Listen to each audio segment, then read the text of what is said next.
Welcome to the Leap Health in the Workplace podcast. Leap Health empowers individuals and organisations to improve both their physical and mental health. In this podcast, we explore innovative, bespoke, proven health solutions that will improve your personal and professional productivity and happiness. I'm Anna Reddy. Let's get ready to make small steps to Leap Health. So welcome to the podcast today. I am hugely excited to welcome Andy Cracknell. Andy is a marketing director and communications consultant and likes to play in a creative, problem-solving space. His GCI index profile is Game Changer Strategist. He's also an advocate for men's mental health and recently shared his story and the battles he's had with his mental health. And this really fits into the podcast today because we really want to focus on my whole self. Very shortly, it is Mental Health First Aid Day all around, being your whole self, at work and at home, and this really fits in nicely with this, and I really feel like you will get a lot from today. Andy suffered with a number of life traumas in the first half of his life, including the tragic loss of his 9-week-old son, Jesse, which resulted in a diagnosis of PTSD.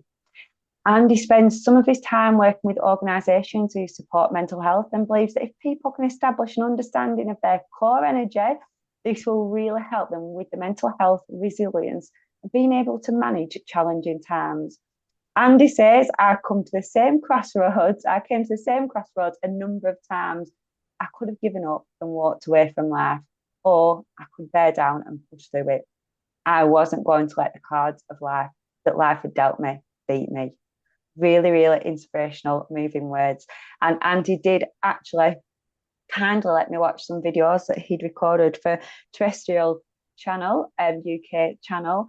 It was a 2-part documentary, but at the time wasn't in a place for those to go live. But they were extremely moving, extremely emotional, and at points I did have to pause and just take a moment because they were really moving. However, really inspirational at the same time. So I really hope you're going to get a lot from today. We're going to explore lots of different areas.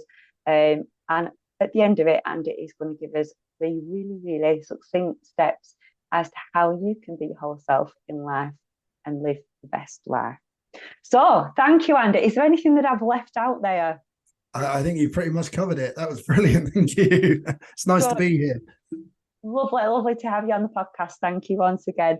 So we're going to kick off with finding your way. So, the videos that you let me, have a little watch and listen to really explored everything that you'd been through in life. But a lot of it was like finding your way and really finding where you could have the biggest impact. So just talk us through that a little bit, please, to give listeners a bit of an idea of where you've come from and where you are now. Yeah, so it's so funny because over the years, humanity has this big thing about labeling people, right? And ultimately being labeled or not being labeled was what caused me the biggest problem. So it sounds like I'm on a psychotherapist chair, but I had a normal upbringing. I was dead happy growing up, bullied at school, quite badly at school, but my home life was the medication to that, for want of a better way of putting it. And we'll look at it a bit more later on, but it kind of left me off kilter through my teenage years, and I was quite disruptive. And the finding your way piece, or finding my way piece, I've only really realized what I was doing having sat and reflected and kind of looked at it retrospectively. So let's put Steve Jobs in mind when he talks about, disruptors, and they're the people that think differently to everyone else, or alienated and all this kind of stuff. I prefer to call them game changers, but we'll come on to that. So I would go into roles, entry-level roles when I'd left college, and within 3 or 4 months, would either get incredibly bored and frustrated, and it didn't matter what we do, it could have been anything, I'd have got bored and frustrated, or I would have started annoying people and then built up a bit of a name or a reputation, and then that would always end up with me being managed out, or it would end up with me leaving, or on the odd occasion actually getting sacked rather spectacularly. And I think the problem I had was that because I was disruptive, people weren't prepared to invest the time into putting the reins on, I suppose is one way of putting it, but actually utilizing that energy for the I love this term, for the greater good. So in my raw state, I'm 200 mile an hour, 50,000 ideas a day, incredibly analytical around and opportunistic. So looking for opportunities to make things better. It's rarely ever self-motivated. It's always, I'll give you one example. I worked for a large tour operator, and the first kind of 5 weeks were training in the classroom. 3 of those were on a system called Galileo. Now, if you're a 70s or 80s child, or you worked in the travel industry at that time, you'll know all about Galileo, but it was an absolute nightmare of a system to use, all coding based, and it was primarily used to book seats on scheduled flights. And the training experience was, I use this term flippantly, but traumatic. There were 8 of us in the training session for the 3 weeks on that. None of us got it. Didn't make any sense. Company punched us out of the training session. At the end of it all, put us live on the phones trying to sell flights to tour operators. Now, the impact of that was that there were mistakes being made, costly mistakes, which would cost the organization hundreds, if not thousands. People got sacked because they didn't know what they were doing, and it just led to a really unsettling experience. But there was something in my head that said there's an easy way of fixing this. And the short version of the long story is that I took the training manual, completely rewrote it in my own time in a way that meant that when people were then going through the training, they'd get it. And by that point, I'd already built up this sense that my leadership at that point saw me as being quite disruptive and a bit of a pain in the back end, really.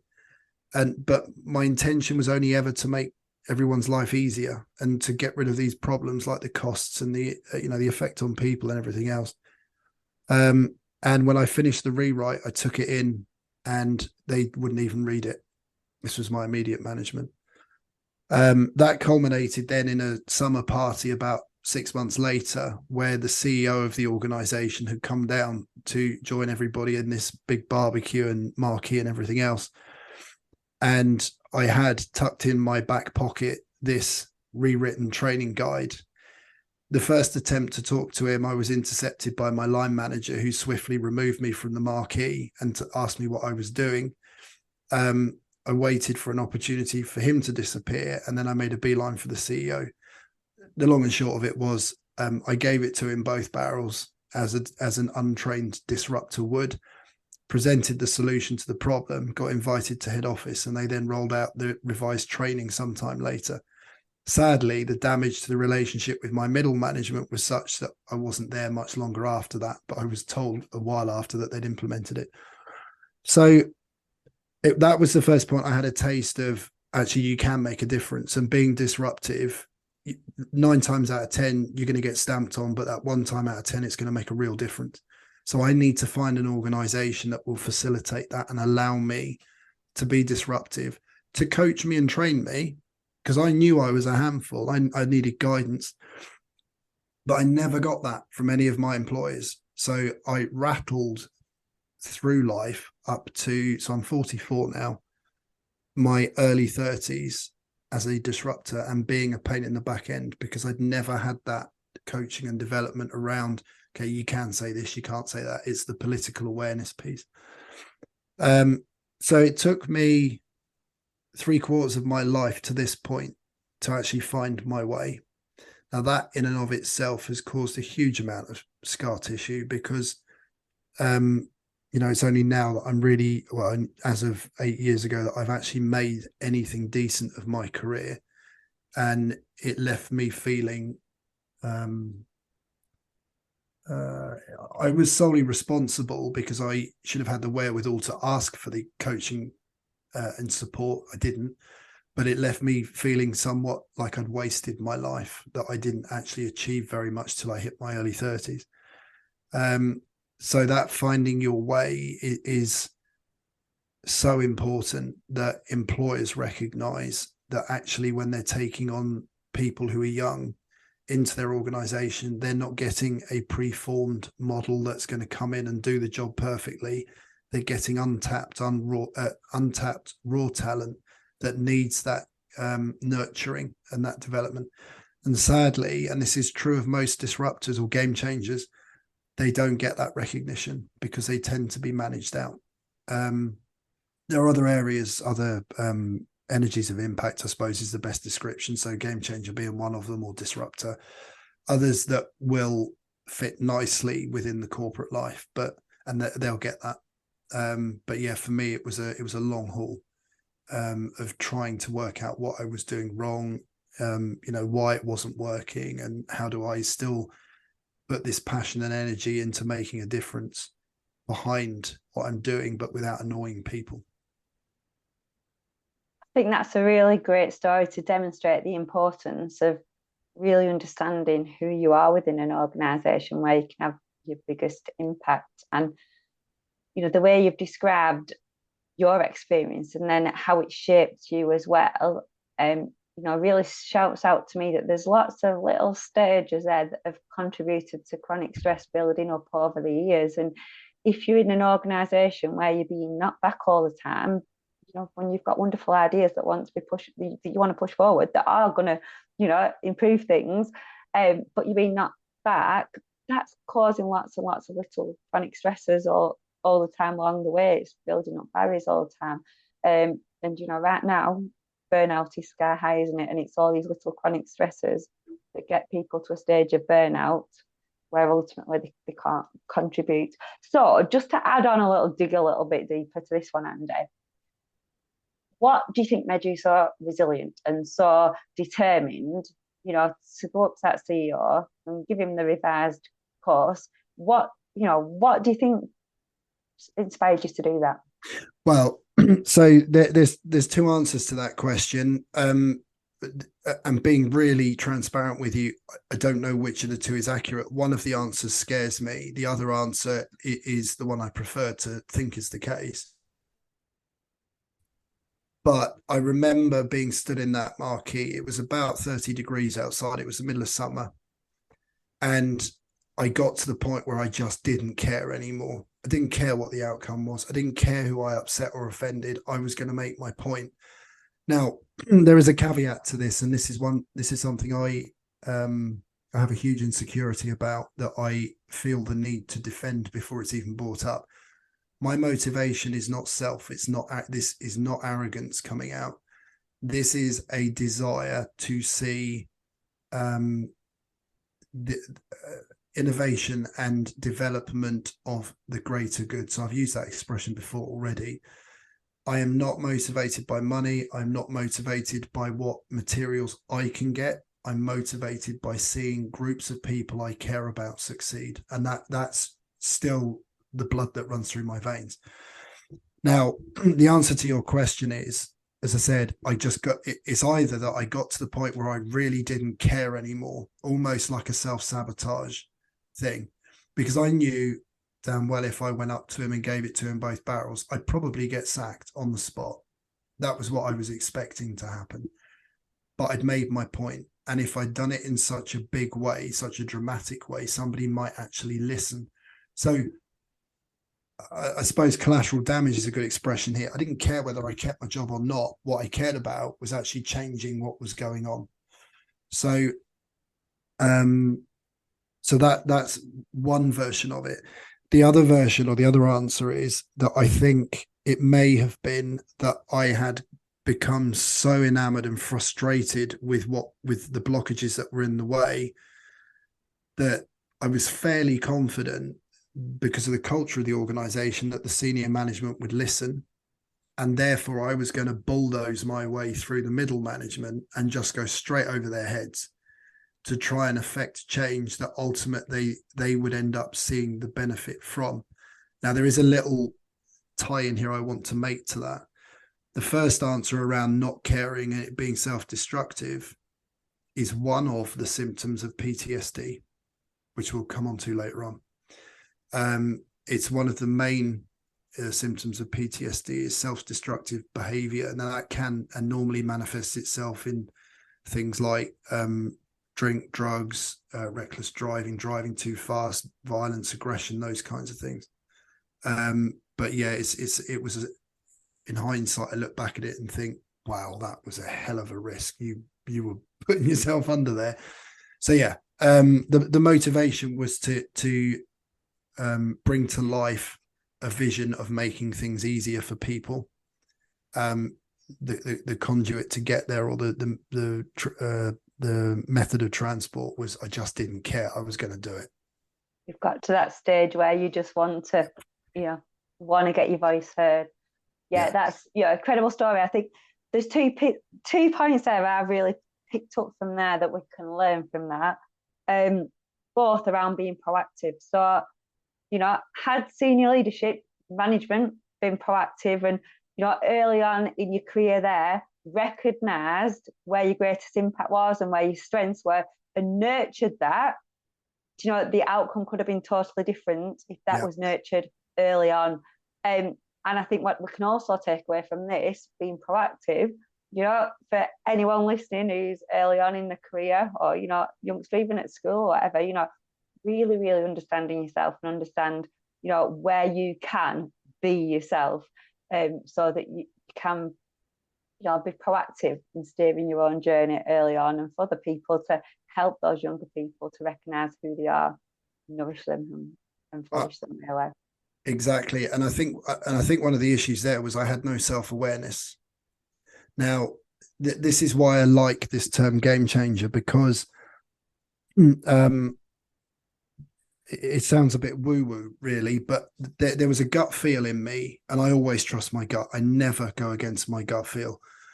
The gut feel was I had a purpose in this situation, and I had to affect that purpose. I didn't know why. I didn't know what was driving me so hard, why I was getting so emotional about it, why I was getting so wound up about it. I'd been with that organization, I think, for about 9 months by that point. And just to add some context, I'd been chipped away at on a daily basis. So this isn't just Maverick walks in, sees the need to change and just blows up for the hell of it. This was, like you were saying, that build up of stress and pressure and everything else. So 100%, you've just made the point about young people. I think the thing that I always say to people is stick your head above the parapet.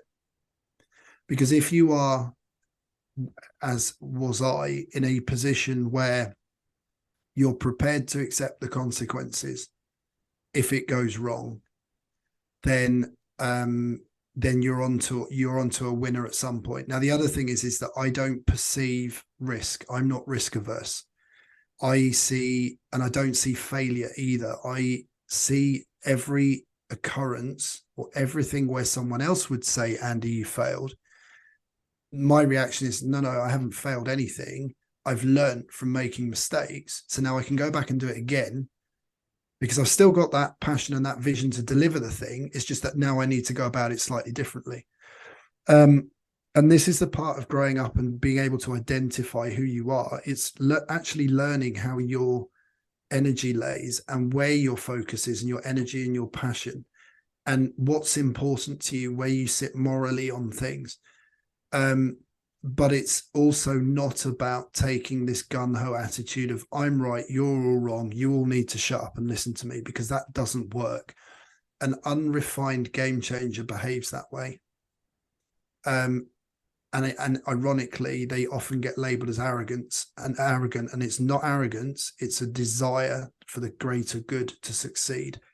And this is where a lot of the trauma comes in, kind of low level day-to-day stuff, is this constantly being misunderstood and mislabeled. And that was what happened at school. That's why I was bullied, because I was misunderstood. I didn't fit in any of the stereotypical school groups like the academics or the sporty ones or the geeks or the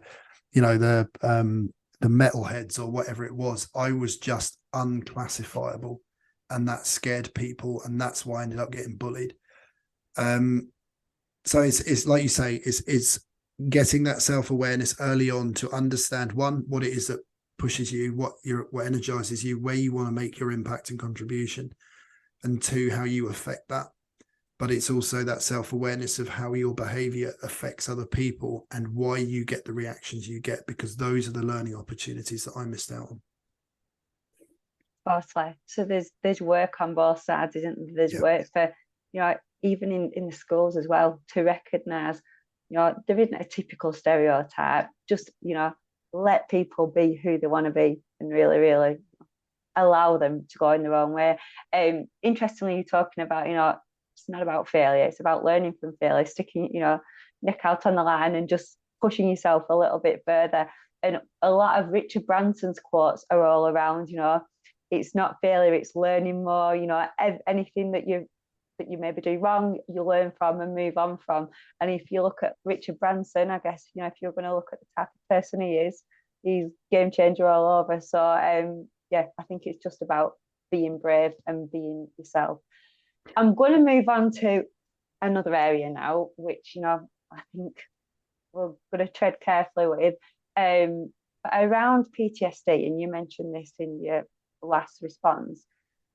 And we've been speaking a lot more around the workplace and your professional life, but now we're going to touch on to a really, really traumatic personal experience that you had, which probably is one of the most traumatic things that could happen to anybody, and that was losing a child, Jesse, at 9 weeks old. You did say that you experienced PTSD, following this. Would you be able to tell us a little bit more about that, and maybe what the signs and symptoms were, and actually how you address that? Because it's just, unimaginable for lots of people, like, what you've gone through, and you're here today to tell the tale. So please, it's I think the important thing to start off with is it doesn't matter whether you're male or female. The reality is that a trauma like that will absolutely destroy you. The line that people kept saying to me was, you never expect to outlive your kids. That used to infuriate me, because it's like, I understand what you're trying to say, but I really don't want to hear that, because you're just ramming the whole thing right into the middle of my face. The circumstances, and as we kind of were talking about before we started recording this, losing my son ended up in my marriage breaking down. And out of respect for my ex-wife, there is one half of the story that I don't go into, and that's her side, because it's not fair on her. And we also had a daughter a year later, who's 17. She was 17 2 days ago. So I'm very mindful that there are two other people in this story, and I am very conscious that I don't want to impact them by talking about something that's a part of them as well. So kind of what I'm about to go through and the conversations we have around this is very much from my perspective, and it's intentional that I'm not talking about the other people involved, because I just don't think it's fair for me to do that. So Jess died on the 28th of May, which was the day before mine and my ex-wife's first wedding anniversary. And what followed is a great mess, really. It's no other way of describing it. The first 6 months, I have very little recollection of. I know that when he died, so he died because he had an operation. It was he went into what's called an intrapulmonary shunt, which is where the lungs shut down, so they stop functioning, and you can't do chest compressions on them because it doesn't make any difference. You can't use ventilators because the chest goes rigid, so there's no way of getting oxygen into the body. And what the medical professionals were saying was, this was in Brighton, they wanted to fly, there's a toxic gas that they use that releases the intrapulmonary shunt, and there's only 3 hospitals in the country that hold it because it's so toxic. They were going to fly it down by helicopter from one of these hospitals in London, but overnight that helicopter got diverted to so many different things that we never got the gas and just didn't make it. Now, the only recollection I have of that from the point he died up to about 6 months after, was actually driving back from the hospital on the morning he died and looking up at the sky, and it was a single tone grey. Now, there's a reason that I highlight that point, which I'll come back to in a little bit. The first 6 months, as I say, I've got very little recollection of. As you can probably well imagine, there was a lot of turmoil, a lot of emotional distress, a lot of, just absolute chaos. But my memory comes back about 6 months after, and it was a sense of there's been this massive nuclear explosion, and I literally have no idea who I am, what I'm doing, what I'm supposed to be doing, and how I'm supposed to function. I couldn't sleep. I wasn't eating. All my life I've been tall and skinny, and I kind of average around 11.5 stone. But that period I was down to about 8.5, 9 stone. I'm 6'6", by the way. And I found it really difficult to control emotion. I don't know why I feel a need to say this, but this is always a strong reaction. I was never aggressive. I used to just cry a lot and literally fall to pieces in the most awkward and weird, situations. And there was an overwhelming sense of guilt and shame. Now, the guilt and shame came from this. I was brought up fairly traditionally. So, as a man, you protect your family, you protect your wife, you protect your children. I'd failed on all counts. That was the way I saw it. And it's an uncontrollable feeling of guilt and shame. Now, that is a symptom of PTSD. It's one of the key 7 symptoms. The irritability and the emotional outbursts are also symptomatic of PTSD. And so is an inability to sleep or problems concentrating, all of which I suffered with. Now, as that time then progressed, and then my daughter was born, and she was born a year after. Hang on, let me just work the chronology out. Yeah, it was about a year after Jess died. That forced me into a mental state of survival. So up to that point, it was chaos. I didn't know if I was going to live the next day or what was going to happen.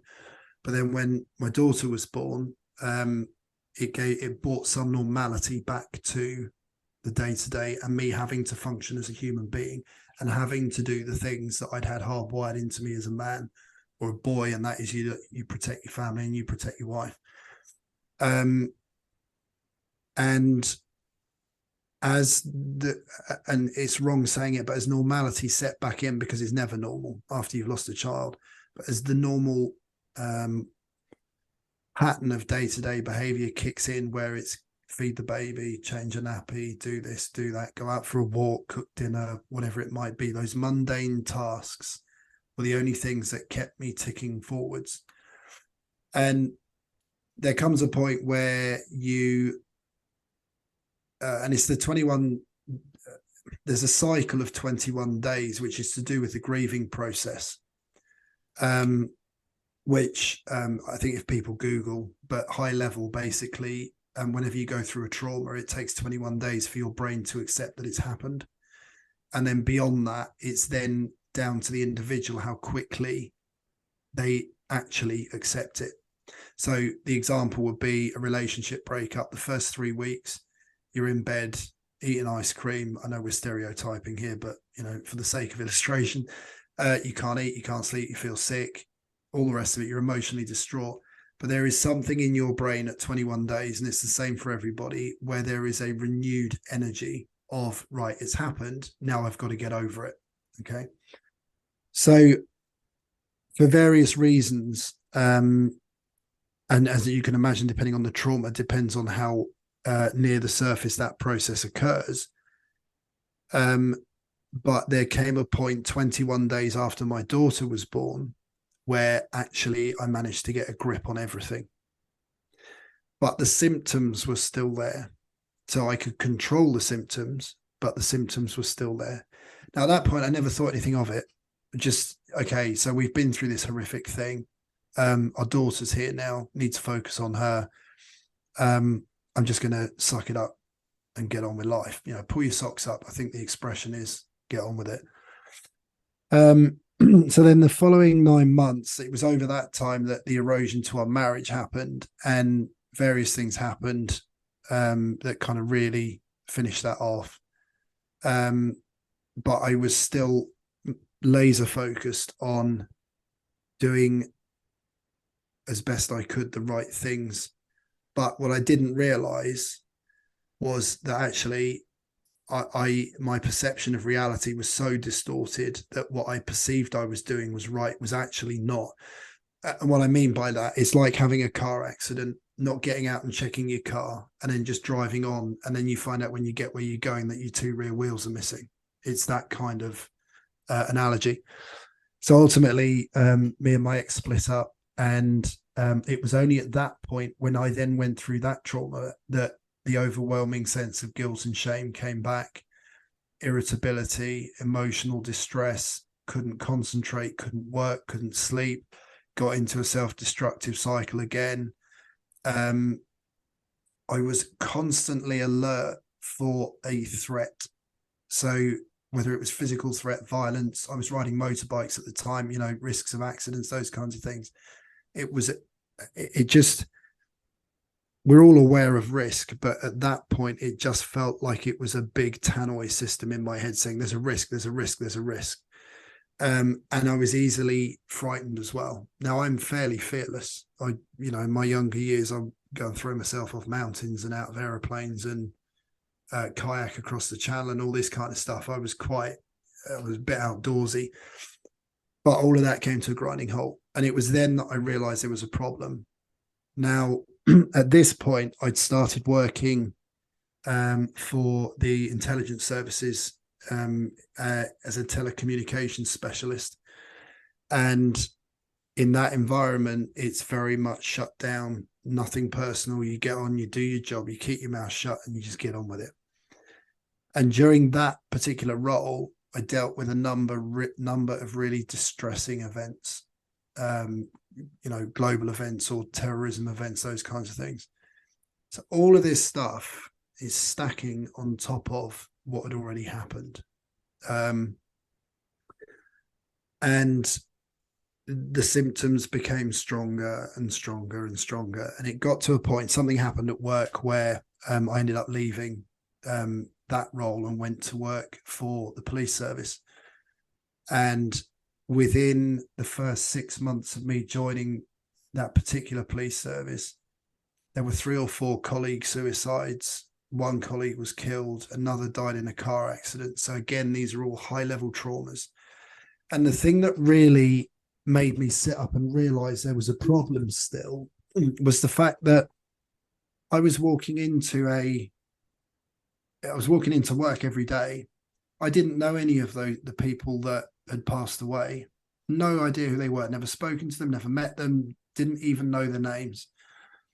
But every time the topic came up or something happened that highlighted those events, it would completely destroy me.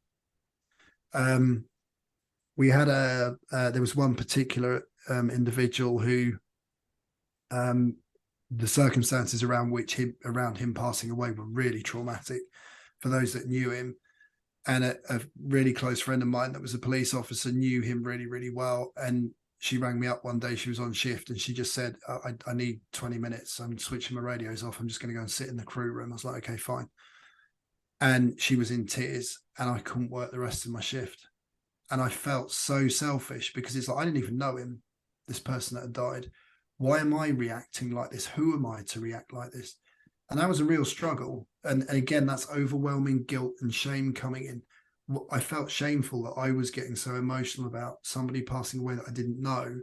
And I had colleagues around me that were falling to pieces because they knew this person and they worked with him. So as you can see, the picture beginning to build, all this stuff is building up and building up and building up. And at this point, and for a number of years, I felt like I had no control over me. Didn't understand why I was reacting to the world the way I was. Didn't understand why my emotions were behaving the way they were. didn't understand what was happening in my own head. And it ended up in me leaving the police service, having a massive mental breakdown. And at that point, that's when life changed and life started to get better. But yeah, so the symptoms, the PTSD bit, I did get a diagnosis of PTSD. And unfortunately, because of circumstance, it meant that I missed out on the opportunity to get a specific therapy for it, which wasn't available on the NHS, and I couldn't afford to pay for it myself. So I then had to start a journey of breaking all this down and understanding what it was, why it was happening, and tackling it at the root cause of the problem, which is standard therapy, right? But it was self-therapy. And I think after probably 2 or 3 years, I managed to get to a point, maybe 4 years, I managed to get to a point where actually I was okay again. So I had the breakdown, and then it was a 4-year turnaround to get back to normal. All right, well, normal, what's normal, right? But back to as close to normal as possible. Yeah, so that's kind of the chronology of what happened. Yeah, and there's, you know, there's a lot to have learned from that. Incredible. And I think it's a lot for people to absorb and take on board everything you've been through and where you've actually managed to get your life to after all the hurdles that have come along the way. Just before you go on, I think it's really important to say, one of the, and again, we spoke about this before we started recording this, one of the things that I struggle with before I do anything like this, I have an innate fear that people will think, and, you know, Andy's just sitting there banging on about, oh, poor me. That is not what this is about. The biggest problem that we face as human beings, specifically from a male perspective, is an inability for men to open up. The only reason I do what I do is because it's so important that male, female, whatever, you know, whatever sexual orientation you are, skin color you are, gender, whatever it might be, everybody, by the nature of the fact that they're human being, need to be able to talk. So again, I know that's a bit of a defensive thing to say. The only reason I talk about this stuff is not because I want sympathy. I personally don't view that I've been through, yes, I've been through some horrific traumas, but then so have millions and millions of other people, and actually millions of people out there. Look at Ukraine at the moment, you know, the Middle East, everything that's happened all around the globe. People have been through far worse, infinitely worse trauma than I've been through. So again, I just want to make that point. This is not about a sympathy thing. This is about me saying to people, it's important to talk. Thank you. And thank you so much for sharing that. And probably anyone listening will realise why I had to pause quite a few times when I've listened to this before in the video that you shared with me. But yeah, I think there's probably tiny bits of that, whether anyone's been through the same situation or similar situations, that people can take from that as well. And I think, you know, one of the biggest things you've just said is talking about it. And, you know, if you're in a place where you can talk about it and contextualize things in your head, it does have a huge difference. And this kind of brings me around, you know, let's delve a little bit deeper into men's mental health. You know, why do men find it so difficult to talk about things? And, you know, not just themselves telling their story, but why do other men struggle to check in with their friends as well, that they know maybe, you know, do need that support? So please, can you just, you know, enlighten us a little bit on this and give some suggestions as to how we can get men talking? And I only had this yesterday with a client I was working with. We've got shop floor full of men workers. How can we get them talking? That's a piece of work I'm going to be doing with them. But I'd love to know your thoughts on that and your words of wisdom. So there is a huge caveat to me answering this, and that is that, 1, I'm not a psychologist, 2, I'm not a counsellor, and 3, I have no mental health qualification. So I'm speaking as a man and a human being to answer this question. For me, there are two expressions or terms used in the corporate world. One of them is psychological safety, the other is trust. Now, the answer to the question, why do men not talk? This is a controversial view, but I think that's because that's the way society has told us to behave, right? So you're a bloke, pull your socks up. What are you getting upset about? Get on with it, move on. All of these expressions that we've all heard, and, you know, it chips away at you every single time because you're left with a sense of nobody cares. Okay. So when you're subjected to that stimulus repeatedly, it impacts your self-esteem, your self-worth, your self-value. But because you're a bloke, you keep your mouth shut, you get on with it, you don't start going against the grain. Now, I can't remember the statistics, but there is a scary statistic around suicide rates in men comparative to women. And a lot of work has been done around breaking that data down. And the suicide rates in men are far higher than they are in women allegedly because of mental health issues. Now, that is a journey that I'm doing my little bit to try and impact on humanity and change. And the way I see it, I'm actually going to look at it from a third person's perspective, because I'm not entirely comfortable. I'm not entirely sure I'm comfortable saying this of myself, but this is how other people perceive me. Part of my professional life working in marketing, I do a lot of facilitation around running branding workshops, marketing strategy, all that kind of stuff, right? So I have an innate ability to be able to stand in front of a room of people, whether they are marketing execs, as in senior leadership, whether they're marketing managers or whether they're content creators, copywriters, marketeers, people that are doing the work, the implementation part of the work. And I seem to be able to hold that audience and to get them engaged. And when I started thinking about how I could use my story, this is going back 5 or 6 years, to help this thing around men's mental health, that was the one thing I fell back on, was the fact that people kept telling me that I was a fascinating person to talk to, and people stay engaged when I'm holding an audience. Still don't see it, but that's a whole other story. So for me, when I'm engaged in, actually, I don't like using that word. When I'm talking as a human to another human being, especially when it's men, I'm very good at reading what's going on in their eyes. So you can tell when someone's disengaged or when somebody's got other stuff on their mind or they're distracted. And the key is to allow them, firstly, is to earn their trust, but secondly is to make them understand that the space that they are in is safe to talk. So that we're talking about psychological safety and trust. If you give them a space where they can sit and talk, and this applies to all human beings, but the application here specifically is for men, then you are more likely to get them to open up about what's going on in their head. Now, what I have noticed is that the effectiveness of that approach depends on the generation. So my dad, bless him, he's nearly 80. He will not talk to anybody about anything emotional going on inside his head. That's the way he's built. And it's a similar feel with my uncles and other people in that generation. They just will not open up because it's not the man thing to do. People in my generation, so again, I'm 40, 44-ish, around that somewhere, are uncomfortable opening up, but they will if you give them that space and time.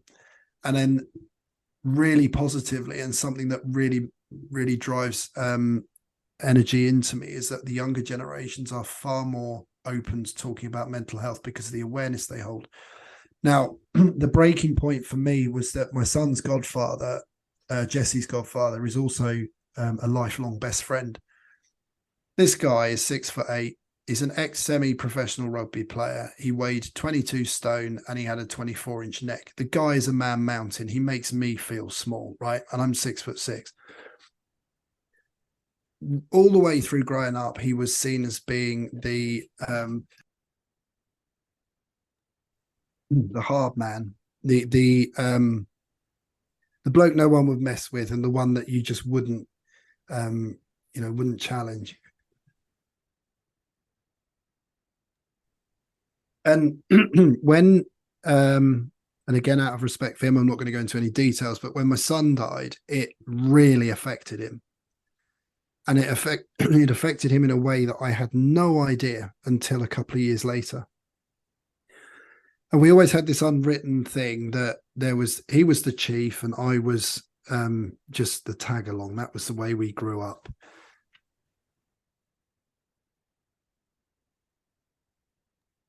And when my son died, it changed our relationship completely. And he struggled to talk to me for the first year or so. And then when we got together after that, I rang him up one day and I said, look, we need to talk, mate. We've known each other for a long time and it's just gone quiet. We got together, we had a conversation, and there were a number of things that affected him from my son dying. Now, from that point, it opened up our ability to communicate with each other about how we were feeling. And he told me stuff about him, and it's the same vice versa, that to our generation, you would never share with another bloke, just wouldn't talk about. And the pinnacle illustration of this particular scenario is that, as I said, he's an ex-semi-professional rugby player, and he was out playing rugby one Saturday with his team. And we all know the reputation that rugby players have, right? Bit boisterous, drinking loads, proper men, alpha male types. And again, stereotyping for humor purposes there. And I went into the bar to go and see him. And without thinking, because I completely forgot where I was, I went over and hugged him. That's what we always did when we saw each other. Walk up to him, give him a hug. He'd hug me. Are you all right? Are you actually all right? And we'd have that conversation. And I did that in the middle of a packed rugby club with however many people there are on a rugby team, all covered in mud. And the whole bar went quiet. And it was like in a movie. There was this mate of mine and I stood in the middle of this pub hugging each other, and everybody around us just stopped looking, stopped what they were doing and looked at us. And we very quickly realized what was going on and kind of did that normal, whatever, and kind of move on, rugby, whatever, drink, pint kind of thing. And it really highlighted something for me, that this man Mountain, that I was never scared of him, but I was a bit intimidated by him because he was massive and he's got the loudest laugh you can imagine, rugby player type.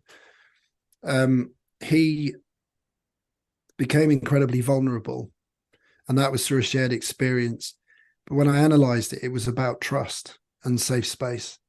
So that's the approach that I take whenever I deal with anything like this. It's about sharing trauma and leading by example. So by me talking about stuff I've been through, you open up the opportunity for people to relate to you with stuff they've been through.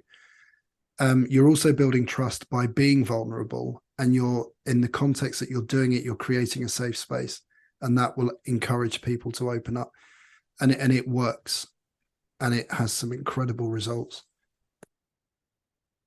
Interesting, really interesting. I think there's lots of take-ons from that. Thank you. And yeah, there's lots of things I took from that in terms of like your vulnerability. And if anyone's listened to there's a TEDx talk from Brené Brown around vulnerability, which is really, really highlights the importance of, if someone just shares something about themselves, you just feel so more comfortable, don't you, to share something about yourself. And the way you've managed to develop that relationship with such a alpha male is incredible. And I talk a lot in my work around making health contagious. That's the way the saying that I always say is making health contagious. But really, probably in the world you're talking about now, it's making that vulnerability contagious, so that people feel like they can be honest and can talk. And in that situation where you said, you gave him a hug in a room full of rugby players, I'm thinking probably half of them were thinking, I wish I had a mate that I could do that with as well. You say that, but then the following season I went to watch him again, and traditionally they'd obviously, and I subsequently found out this was the case, but they'd taken on board what had happened. And when because by me doing that, it opened up an opportunity for him to tell them, his close mates, that he'd never told this before, that his godson had died. And from that point, that it affected the way the team operated. And before every match, they used to get changed, stand in the middle of the changing room, and give each other a hug. Now, Wow. I wasn't actually going to tell you that because it puts a frog in my throat. I get quite emotional about that. But that one act where I walked up and hugged a mate affected 15 people, all men, all of them alpha males. And I've been out drinking with that lot. I know what they're like. And it changed the game for them, not just the rugby game, but actually the game, as in the game we're all playing of life, right? Massive impact. So it's like you say, it's these tiny little things that have snowball effects. Wow. I will remember that story forever. And I'll tell you what, anyone listening to this, just remember the power of a hug and think what it could actually do and how much it could change the lives of different people, the power of a hug. So thank you for that. I'm conscious of time. We're coming towards the end of our time together. Very quickly, before I close up, you've spoken a little bit, you've given us a bit of an insight, talked about being a game changer, about being strategist and these different impacts. Can you just enlighten us a little bit more around that, please? Yeah, this is a nice close to this conversation because it's the bit that really energizes me. So we were talking originally about me struggling to find direction and finding a place in life where it worked and where I worked and where I was having a positive impact on people. 9 years ago, I had come out of the police. I've been working for an insurance company. I did that just to earn money. I could do the job with my eyes shut. But I reached the crossroads, the final crossroads, or the final time I ever reached that crossroads, where it was give up, walk away from life, or bear down and push through. And at that point, I was introduced to a group of people that were doing some research around disruptors, what they now call game changers. And their ethos was that not everybody's a game changer, but everybody can make a game-changing impact and contribution to their world. And I was one of their guinea pigs. So they'd done this research and they created this profiling tool. And I profiled on the profiling tool, and then I spent 4 hours in an Italian restaurant with their chief psychologist, a guy called Dr. John Mervyn Smith. And he went through my profile based on their framework. And at that point, it explained every single thing about my life, absolutely everything.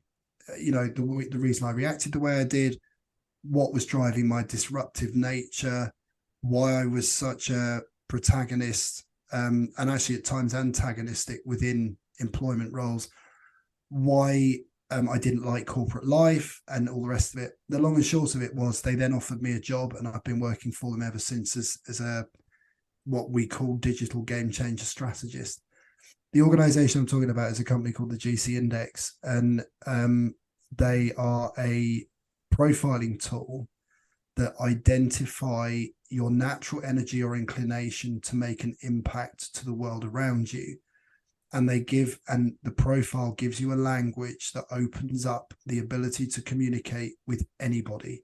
It takes ego out of the room. It takes gender off the table, sexual orientation, skin color, all of those things where discrimination come in, all the labels. So this is what we were talking about before. And it removes all of that, and it allows you as a human being to play to your strengths. And that's why you'll hear ingrained in whenever you and I speak, and whenever I talk to anybody, I very much use that language and framework, because it's the only way I find it easy to relate to other human beings, is to say, this is how I make my impact to the world. This is my energy. This is why sometimes you'll find me too much, because I'm 200 mile an hour, 50,000 ideas in a day, because that's my energy for life. And it's a great organization, and the profiling tool is off on leaps and bounds in terms of helping people unleash themselves. It's that self-awareness piece. It is, and I do echo that as well. also, I've been profiled on this, and I work very closely with the Game Changer Collective in terms of the wellbeing program and delivering this as well, because wellbeing and leading with your impact and just being the best, delivering and thriving the best you possibly can is important to everyone. So if you want to find out a little bit more about that, do get in touch with either myself or Andy or the Game Changer Collective. So we're wrapping up now. The final question, Andy, this is the final one that everyone's going to take something away from this. Excuse me, I'm losing my voice. It must be time to pause. So the last one is, what are your 3 steps to living your life as your whole self? What can you tell our listeners? What would be your recommendation? I always try to finish with 3 small steps to talk about small steps leading health. So what are your 3 small steps you can tell people to do to live their life as their whole self? So the first one is obvious, right? It's health and well-being. Okay, and there are tens of thousands, if not millions, of people out there saying that should be obvious. That one, it's really important to look after your body, really important to look after your state of mind. The second one is around self-awareness. The only way to feel completely at peace with who you are is to know who you are, because the thing that's going to drive the biggest insecurity and impact your self-esteem is when you don't understand why you're doing things you're doing. So understanding who you are and embracing that is important. Number 3 is understanding where you fit in the world, because if you understand where you fit in the world, you'll make your best impact. People will recognize you for your impact, and all of the positive behaviors and interactions will come off the back of it. I spent 20 years of my life flapping around with no idea what the hell I was doing, disrupting everything, annoying everybody. And it was an incredibly destructive, negative experience, and it affected me profoundly. If I knew then at the age of 15, 16, what I know now, my traumas wouldn't be any different, but my life would have been completely different, and my coping mechanisms would have been in place when I needed them, rather than having to go through the scarring process to be able to develop those. So as I say, health and well-being, number 1, self-awareness, spend some time getting to know yourself, and then understand how you apply yourself into the bigger picture and where you fit in the world. Amazing. Wonderful. I'm going to put those in the show notes so anyone can reflect on those and see how you can actually implement those. So those are great small steps to lead health. So thank you. That has been amazing, really insightful, really informative, really moving. But most of all, probably giving people lots and lots of things to take away for them to be the whole self and thrive, clarity and confidence to thrive in the world. So thank you, Andy, so much. And if you want to find out more, do get in touch. It's anna@leaphealth.co.uk. Andy, where can people find you? They can find me on LinkedIn. So it's Andy Cracknell, or alternatively, I'm Andy at BeSeen Media. So it's BESEN media.co.uk. Thank you. So before you stop listening, I want you to think about how you can make health contagious. Did anything resonate in the podcast? What did you learn that was new? Did you hear something that you thought someone else would love to hear? If so, please share this podcast. Please leave me a review, or please get in touch at anna@leaphealth.co.uk to learn more about how you can improve physical and mental health of individuals and those in the workplace, so that everybody can feel happier and healthier and more productive. Thank you.